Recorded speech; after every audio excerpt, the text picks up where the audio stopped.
Sandy dan Andre. Kali ini video kita akan ngejelasin sejelas-jelasnya tentang banyak pertanyaan dari kalian tentang gimana cara bawa Kibo ke Kanada, syaratnya apa, biayanya berapa, apa yang perlu disiapin. Kita berdua bakal jelasin ke kalian. Tapi jangan lupa like, comment, subscribe, share ke teman-teman kalian yang lagi butuhin. Siapa tahu ini bisa ngebantu mereka.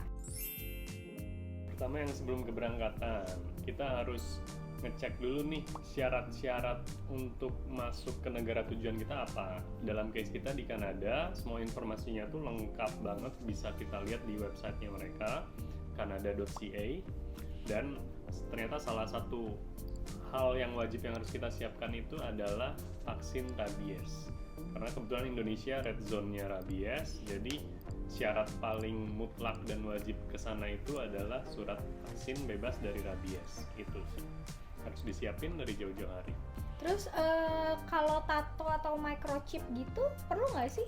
Nah, nggak perlu. Tahun-tahun lalu mungkin ada perlu ya, tapi kebetulan tahun ini tuh nggak perlu. Kalau apa tuh steril tuh perlu nggak? Steril juga nggak perlu. Steril juga nggak perlu untuk tahun ini, karena tiap tahun tuh bisa beda-beda. Jadi benar-benar harus lihat websitenya, lihat negara tujuan kalian, informasi dan aturannya seperti apa, dan ikutin aja berdasarkan dari situ. Nggak usah denger orang kiri kanan karena udah website paling benar sih. Setelah itu kita baru persiapan jelang keberangkatannya. Ada 3 surat yang harus kita siapin. Pertama, pet passport. Ini mana nih? Nah, tadi ini digigit Kibo. Ini pet passport. Setiap parents pasti dapat begitu kita adopsi anjing.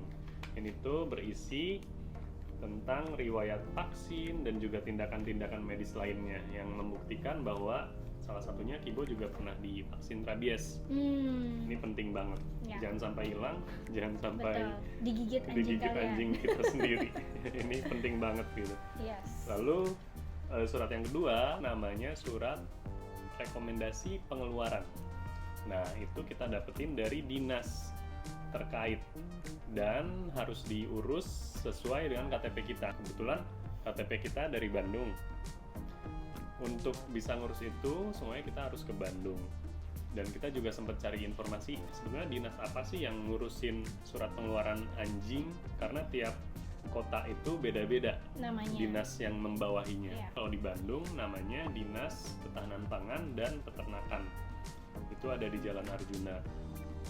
Kita ke sana dalam 1 hari khusus, sengaja kita ke Bandung untuk mendapatkan surat rekomendasi itu. Pet passport nih lagi-lagi dibawa, terus KTP kita sama hewannya, karena untuk dicek fisik untuk membuktikan bahwa memang hewannya sehat dan layak terbang. Dan ternyata dalam 1 hari itu kita bisa langsung dapat 2 surat yang diperlukan.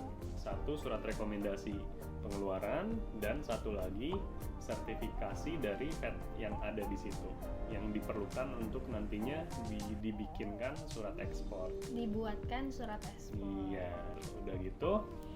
Selain surat-surat, kita juga perlu nyiapin crate atau cage-nya Kibo selama perjalanan nanti. Ya, penting banget karena crate-nya itu harus yang sesuai dengan standar internasional penerbangan atau yang disebut IATA. Certified IATA.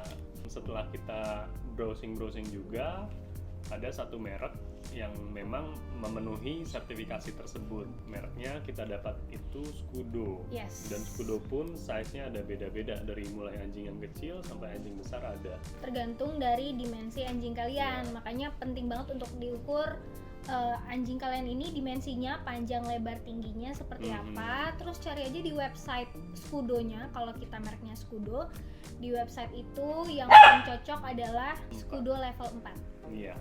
Supaya anjingnya tetap bisa moving di dalam, nyaman, karena penerbangannya kan sampai 30 jam tuh. Itu juga lumayan struggling ya kita cari-carinya, karena gak semua pet shop itu punya, bahkan Tokopedia juga gak semua punya. Setelah puluhan pet shop yang aku telepon, dapatlah di salah satu pet shop di Kemang. Nama pet shopnya kamu ingat gak? Lupa. kita lupa. Pokoknya puji Tuhan dapet setelah keliling-keliling. Iya. Terus juga tempat makannya, tempat minumnya juga harus dipikirin karena dia bakal 30 jam penerbangan. Pastiin botol minumnya tuh yang bisa hang, gantung di situ. Jadi dia gampang buat minum dan makan. Yes. Oh iya, kalau airlinesnya gimana tuh? Kayak penerbangannya apa, terus dia posisinya ada di mana, terus lebih baik tuh seperti apa penerbangannya. Kalau untuk airlines, ini tips juga buat teman-teman.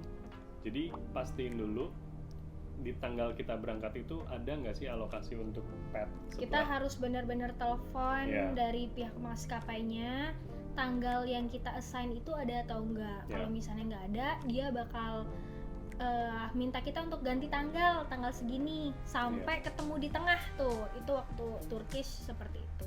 Ya, kita pilih Turkish waktu itu karena untuk tujuan Toronto hanya Turkish yang pada saat itu dengan yang masuk budget kita dan satu airlines. Jadi biarpun dia connecting di Istanbul tapi satu airlines, Turkish dan Turkish.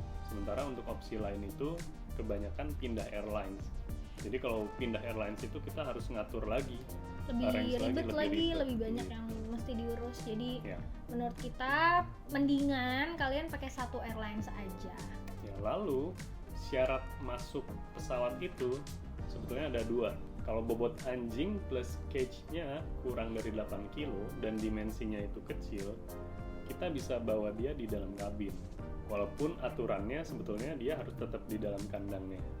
Untuk Kibo, berat dia dan crate-nya itu sekitar 9 kilo lebih. Dan memang dimensinya udah tidak memungkinkan untuk masuk di kabin. Jadi dia ditaruh di pet cargo. Itu Animal lokasinya. cargo gitu ya. Iya, lokasinya tepat di bawah kita. Lalu dia terbang bareng bersama kita. Yeay, kita Jadi- bersama-sama dengan Kibo satu pesawat. Yang ketiga. Tiga. Dan menjelang keberangkatan, kita plan berangkat kita tanggal 6 atau hari Kamis. Nah, H-2 sebelum keberangkatan, yaitu hari Selasa, kita berangkat ke karantina Soekarno-Hatta. Ya. Untuk apa? Untuk mempersiapkan surat ekspor. Sebelumnya, sebelum datang secara fisik langsung ke situ, kita harus daftar online di PPK online. PPK online.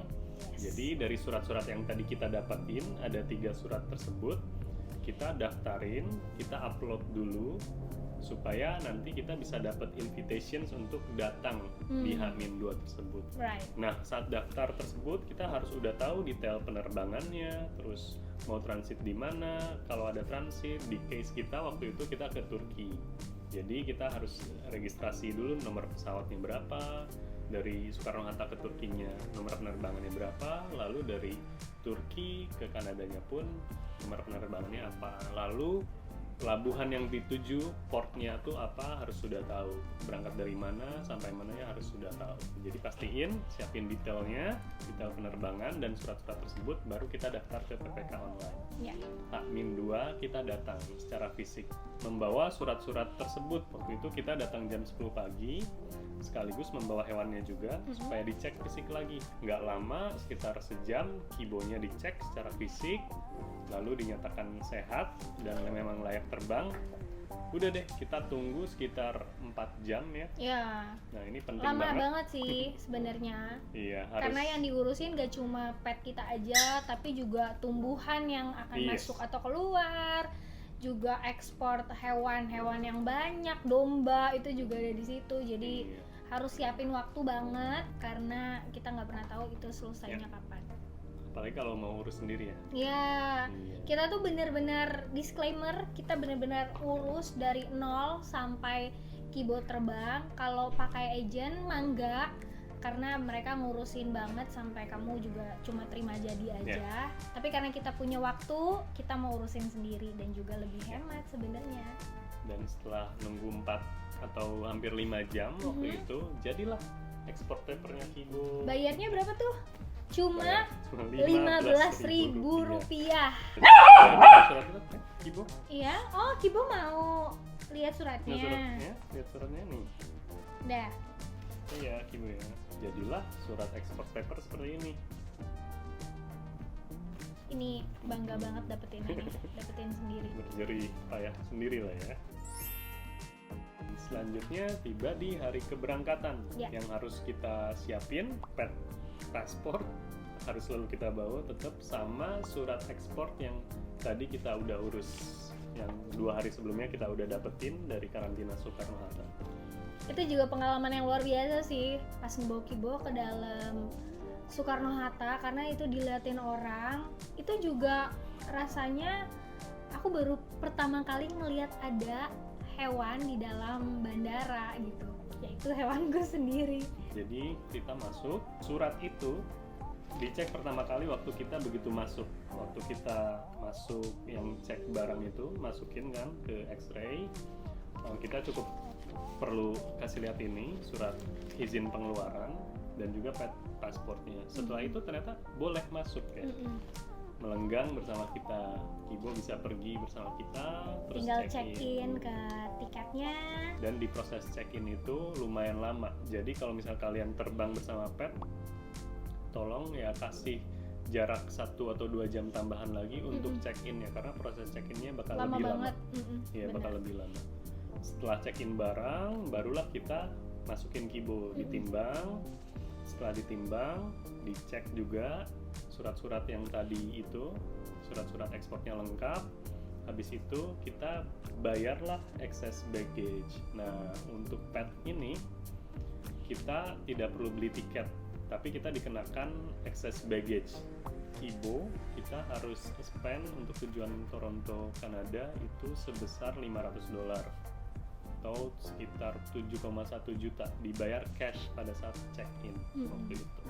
Setelah kita bayar, prosesnya semua selesai, barulah kita mengirimkan Kibo ke bagasi. Video lengkapnya gimana prosesnya itu ada di video kita berdua pertama kali waktu pindah ke Kanada. Kalian lihat step-stepnya gitu, lengkap banget di situ. Jadi nonton ya. Kita sebenarnya kurang tahu apa pada waktu transit dia dikeluarin atau enggak. Udah percaya aja lah, yang penting 30 jam kemudian kita ketemu. Waktu udah sampai di Kanada, kita ambil Kibo di satu area yang sama dengan bagasi barang. Pertama kali ngambil, yang kamu rasain apa? Seneng, ternyata dia sehat. Senang, lega, dia sehat, dan juga dia jam. bau pesing. Emang banyak sih yang ngomong, kenapa nggak ditinggalin di Indonesia aja sih? Sayang banget, beli aja yang baru di sana. Well, buat kita anjing nggak seperti itu. Buat kita anjing tuh udah kayak family sendiri. Jadi ya family pergi bersama gitu. Karena di sini pasti banyak poodle lain, cuma nggak ada yang seperti Kibo. Lalu setelah kita ambil, itu di Kanada juga prosesnya lebih simple. Iya, jadi simple surat-surat banget. pet pasport yang kita bawa itu cuma dicek waktu kita declare barang. Nah, ini yang penting banget ya. Jadi karena kita bawa peliharaan, kita tuh harus di-declare di customs waktu kita masuk Kanada bahwa kita bawa 1 ekor anjing. Ya. Begitu masuk custom, diliatin pet pasportnya, sudah ada vaksin rabies, udah all clear. Jadi begitu masuk Kanada cuma diperiksa 1 titik poin itu aja. Jangan lupa, karena saat ini sedang pandemi, waktu kalian pesan hotel di Kanada, kalian kan harus karantina juga. Karantina hotelnya itu harus yang bisa pet. Jangan sampai tertolak, nanti pusing nyari-nyari. So, total biaya semuanya berapa sih? Yang pertama, cuma biaya ngurus waktu di karantina Soekarno-Hatta yaitu 15.000. Dan yang kedua adalah membayar excess baggage yaitu sebesar $500 atau 7,1 juta. Ada lagi? Sama crate atau cage itu tergantung dimensi yang kalian beli ya. Semakin besar semakin mahal. Kalau Scudo 4 waktu itu kita dapatnya 1,1 juta. Total semuanya kurang dari 10 juta ya? Ya, kurang dari Nggak 10 sampai juta. 10 juta. Sama paling biaya vaksin Oh rabies iya, itu sekitar sih 200 ribuan ya range-nya. Rata-rata setiap Hmm. kali vaksin di Bali itu di dokter langganan kita 200 ribuan. So, kayaknya cukup sekian info dari kita. Semoga semuanya bermanfaat dan ngebantu kalian. Kalau ada pertanyaan boleh banget tulis di komen. Kita berdua pasti jawab yang berdasarkan pengalaman kita. Senang banget buat kalian yang mau bawa pet ke luar negeri, pindah sama kalian, aku dukung banget karena ada Kibo di sini bareng-bareng sama kita, jadinya lebih berwarna, lebih happy, lebih nggak kesepian. Terus di luar negeri itu, di Kanada sendiri, untuk fasilitas pet itu sangat didukung banget ya. Sampai ketemu di video-video selanjutnya. Kasih ide dong mau buat apa supaya kita bisa bikin konten yang seru buat kalian. Bye!